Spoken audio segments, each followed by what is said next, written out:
Hello,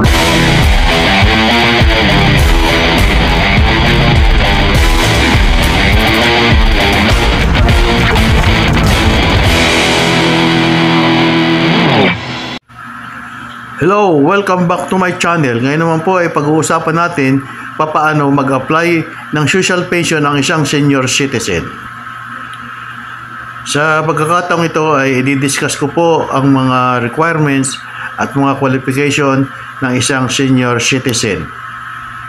Para makakuha tayo ng ating social pension, kailangan po tayo ay isang Filipino citizen, at least 60 years old and above, at walang trabaho at mga benefits na tinatanggap sa anumang ahensya ng ating gobyerno. Kailangan po ay mahina na tayo, may sakit or handicap. Ang pagiging senior citizen po ay binibigyan po ng karapatang allowance o social pension para sa mga qualified social pension na isang senior citizen. At ang proseso po nito ay namimili po ang isang presidente ng senior citizen para i-recommend na siya isa sa mga qualified social pensioner. At sa pagkakataong ito, ang CSW po o ang OSCA ay bibigyan po sila ng proseso para sila ay qualified na sila ay social pensioner. Sila po ay magkakameron ng CI o anumang mga makikita o interview sa kanila mga candidate para sa senior citizen. Ang social pension po ay sa mga indigent senior citizen ay isang programa ng ating gobyerno para mabigyan sila ang isang senior citizen ng mga buwanang pension na nagkakahalaga ng 500 pesos. At sa pagkakataong ito ay ang mga financial na mga social pensioner na mahihirap at walang kakayahan na senior citizen sa bansa.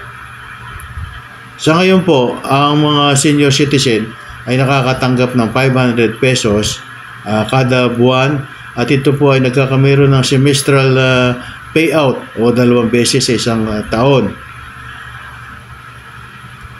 Ang mga social pensioner ay doon pa lang sa mga mahihirap at walang kakayahan para maging isang pensioner.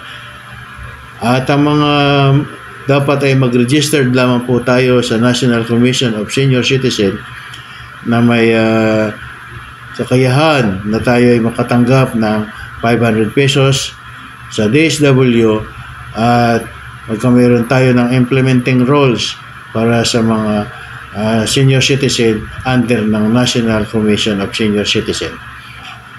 At sa pagkakataong ito, sa ngayon po ay 500 pa lang ang ating natatanggap doon sa mga social pensioner, at ang 1,000 na sinasabi nila na sasabi sa batas na mayroon 1,000 ay wala pa pong implementing guide o parang pondo para sa kanila.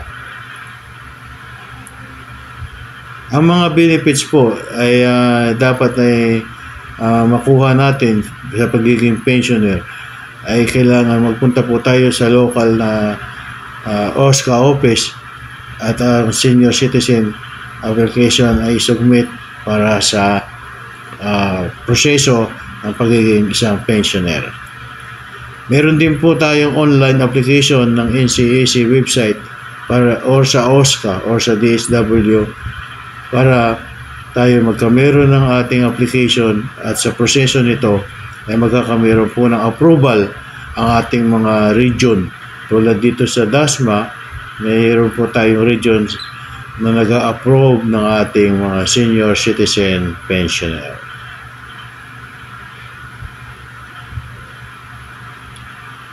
Kaya sa ngayon po, dapat sana tayo ay mag-apply ng ating social pensioner kung talaga meron po tayong qualification at qualified po tayo para maging isang social indigent pensioner.